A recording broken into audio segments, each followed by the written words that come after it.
Good afternoon, everybody. Happy Tuesday. Welcome to our first Trinity 10 of the week.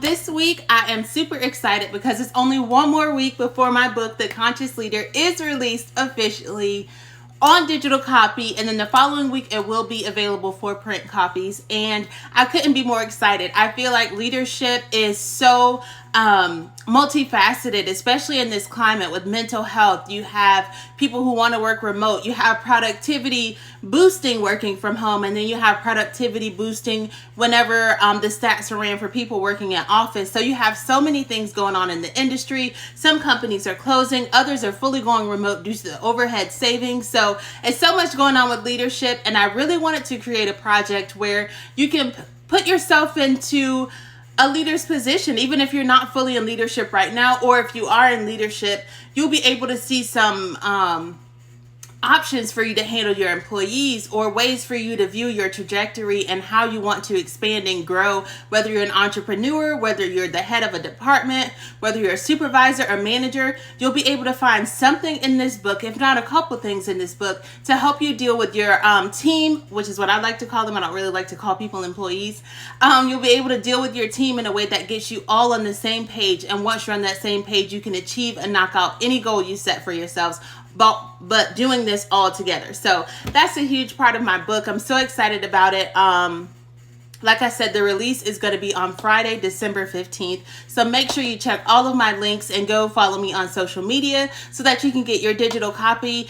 Pre-sales are also in order for just the book. If you don't want to be a part of the Zoom call and book combo, that is available as well. So I'm really excited about this project. I can't wait for it to be read and reviewed, and hopefully someone gets something out of it, you guys. So I'm excited about it. All right, now into this week's topic. For this week, I wanted to tie together my topics, which is what I like to do. Of course, it really helps me get to the next bridge that I want to cross with you all, as far as the business terminology and how that terminology then impacts you as a small business owner who is going to turn into a CEO once you have your employees, which is crucial. So for this week, I came up with a triad of business topics, so to speak, and I tied them together in a way that's going to help you get to efficiency. And once you get to that efficiency, that really puts you in the place to be a competitor. I know last week I kind of recapped on our SWOT analysis and why it's important for us to have certain things in place for our SWOT analysis. And it's really just for you to be a viable competitor in your industry. Whether you are number 1, number 2, or number 8, you're still within that industry, but you're worth being counted on due to the processes that you've created. And those processes in turn have made you successful and able to withstand in a volatile market. All markets are volatile right now. No matter what industry you're in, whether you're in the makeup industry, whether you are in food service, whether you make personalized shirts, whether you make body butters, all industries are, I wouldn't say saturated, but they're definitely volatile and competitive.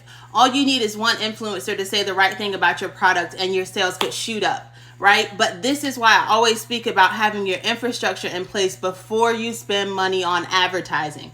You have to have your infrastructure in place because you need to be able to sustain the orders that you're going to get. And in sustaining those orders, you're going to have repeat customers because they appreciate the time and attention you took to their order, and not just getting their money, right? We want to make sure that we add a bit of our personality, a bit of who we are as the owner, right? Because as I say, as entrepreneurs, we are our brand. So even if you're going to be packaging the orders at first, you want to put a little bit of oomph into it. You want to put a little bit of care. You want to make sure that when the orders go out, your customer gets a sense of you and who you are, who your brand is going to become, and how you want that represented. They need to get a sense of that so that whenever you do expand, whenever you do grow and you bring on your employees or your team under you, then that team in turn will actually be the ones who just become extensions of you and that love, care, and attention you've already shown to those customers. So there won't be a gap or a lapse in there.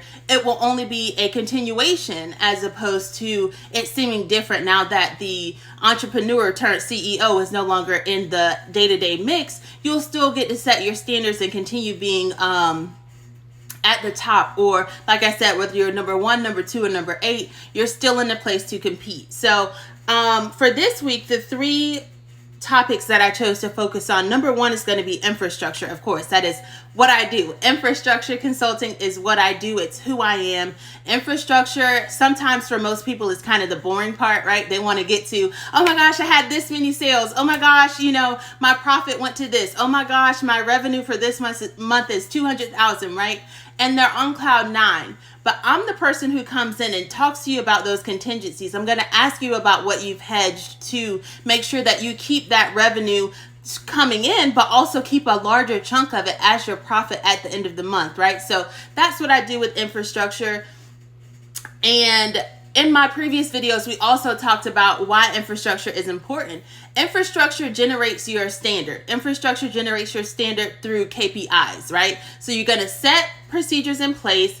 Once we unload the product, it goes to the shelf. Once it goes to the shelf, we cut off orders by 5 p.m.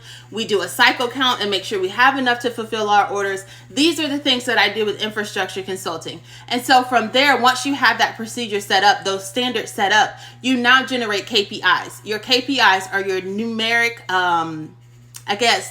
substance to the procedure that you're doing. They give you a metric to what you're doing. They allow you to know that it shouldn't take 30 minutes to fill one order because you're losing money. It should only take you 15 minutes to fill an order, right? So your metrics kind of tell you that your process is working, but it's inefficient. And so from there, we continue.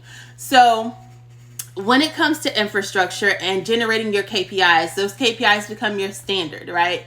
And so our second portion, which I want to hone in on a bit more for this video, since I've talked about infrastructure so much, is uniformity. Uniformity is what keeps the wheels turning, right? And a lot of people are like, oh my gosh, it doesn't matter how you get from A to Z as long as you get there. They're like, okay, it's fine if you go A, E, F, Z, and then you hit Z, you come back to X and W, and you just are all over the place, but you get it done, right?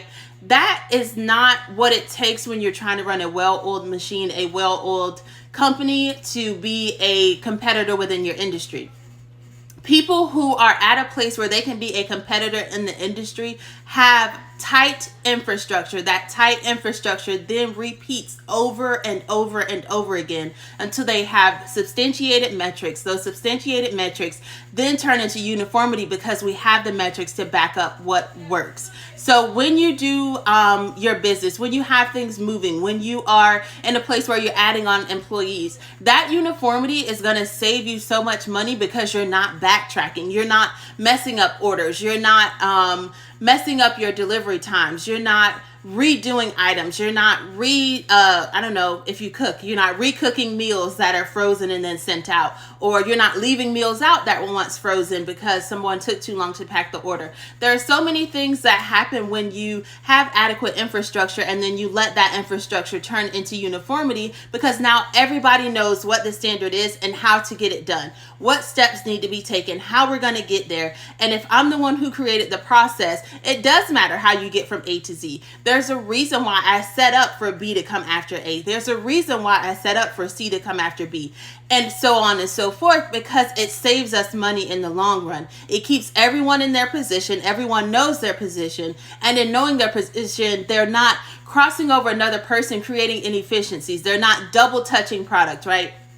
One of the primary things when you are in warehousing or you have a production line type of system to your business is you don't want to double touch items. The more times you touch it, the more money you're losing, right? So you need to set up this infrastructure to have things generated and continuously going. But once they're continuously going, it needs to be the same across every shift. It needs to be the same regardless of who's the manager or who isn't. It needs to be the same regardless of if the truck is late or on time. We have uniformity. We know what should be done, when it should be done. If we only receive trucks from 4 to 6, that truck needs to be docked by 6 o'clock and we're unloading it by 7. We need everything uniform because it keeps us in line. Our metrics have reinforced why they're this way. And so this also helps our team to know what's going on, what's expected, and how we can all get better, right?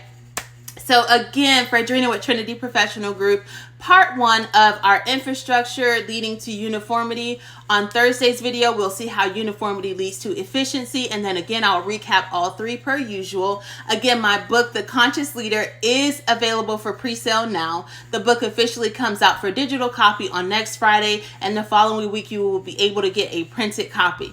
Fredrina with Trinity Professional Group. Follow me on all my socials. Thank you guys. Bye-bye.